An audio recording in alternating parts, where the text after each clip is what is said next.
سرداروں نے اپنی قوم حضرت شعیب علیہ السلام کی قوم نے اس نصیحت کے جواب میں آپ علیہ السلام کا مذاق اڑایا اور کہا کہ ہم تو سمجھتے تھے کہ تم بہت سمجھدار ہو، کیا تمہاری نماز تمہیں یہی سکھاتی ہے کہ ہم ان بتوں کی پوجا چھوڑ دیں جنہیں ہمارے باپ دادا پوجتے آئے ہیں؟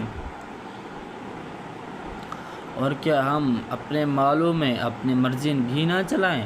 حضرت شعیب علیہ السلام نے ان سے فرمایا کہ کہیں ایسا نہ ہو کہ تمہارے برے اعمال کی وجہ سے تم پر بھی ہولناک عذاب آ جائے، جس طرح تم سے پہلی قوموں پر آیا تھا۔ قوم نے حضرت شعیب علیہ السلام کی بات ماننے کے بجائے انہیں دھمکیاں دینا شروع کر دیں۔ جب یہ بگڑی ہوئی قوم گناہوں سے باز نہ آئی تو اللہ تعالیٰ نے دردناک عذاب ان کی طرف بھیجا، چنانچہ ایک زوردار چیخ اور زلزلے نے ان نافرمانوں کو ہلاک کر دیا۔ ان کی بستیاں ایسے ہو گئیں جیسے کبھی یہ لوگ یہاں بسے ہی نہ تھے۔ قرآن مجید ان کی حالات کو یوں بیان کیا گیا ہے قرآن مجید میں ان کی حالات کو یوں بیان کیا گیا ہے پھر انہیں زلزلے نے آ پکڑا تو وہ اپنے گھروں میں اوندھے منہ پڑے رہ گئے۔ وہ لوگ جنہوں نے شعیب علیہ السلام کو جھٹلایا ایسے برباد ہو گئے گویا کہ وہ ان میں بسے ہی نہ تھے۔ وہ لوگ جنہوں نے شعیب علیہ السلام کو جھٹلایا وہی نقصان اٹھانے والوں میں رہے۔ پھر شعیب علیہ السلام نے ان سے منہ پھیرا اور فرمایا، اے میری قوم، یقیناً میں تمہیں اپنے رب کے پیغامات پہنچا چکا ہوں۔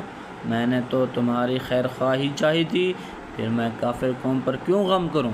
سورۃ الاعراف 91-93۔ اللہ تعالیٰ نے حضرت شعیب علیہ السلام اور ایمان لانے والوں کو اس عذاب سے بچا لیا۔ حضرت شعیب علیہ السلام نے اپنی قوم کی ہلاکت پر افسوس کا اظہار فرمایا۔ حضرت شعیب علیہ السلام اور اہل مدین کے واقعے سے معلوم ہوتا ہے کہ ہمیں رزق حلال کمانا چاہیے اور مال حرام سے بچنا چاہیے۔ ہمیں لین دین میں بے ایمانی نہیں کرنی چاہیے اور اللہ تعالیٰ کی نعمتوں پر اس کا شکر کرتے ہوئے اس کی فرما برداری کرنی چاہیے۔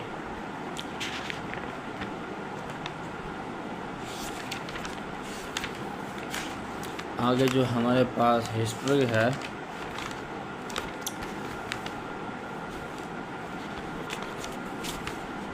درخت اگائیں، آنے والا کل بچائیں، پانی بچائیں، زندگی بنائیں، صرف نصف ایمان ہے، صفائی ہماری پہچان صاف ستھرا پاکستان۔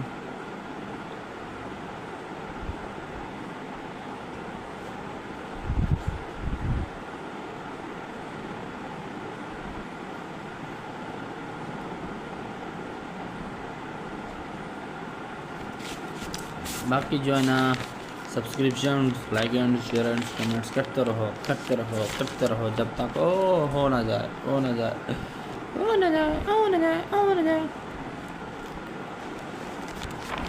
ٹک ٹک ڈم ڈم ڈھم ڈھم ڈھم۔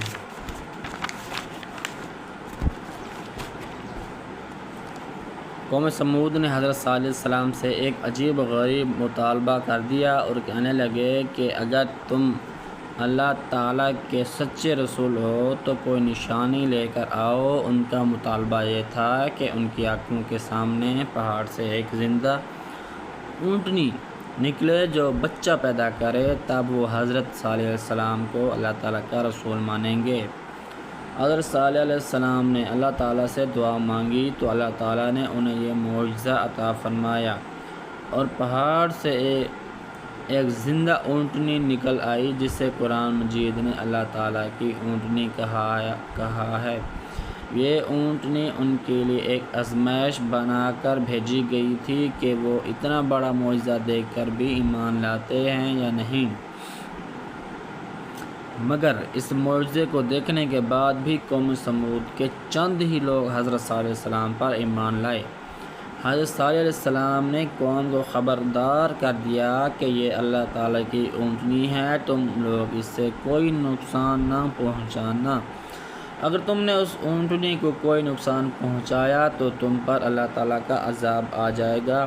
حضرت صالح علیہ السلام نے اپنی قوم کو نصیحت کرتے ہوئے فرمایا، اے میری قوم، تم اللہ کی عبادت کرو، تمہارا اس کے سوا کوئی معبود نہیں، یقیناً تمہارے پاس آ گئی تمہارے رب کی طرف سے واضح دلیل۔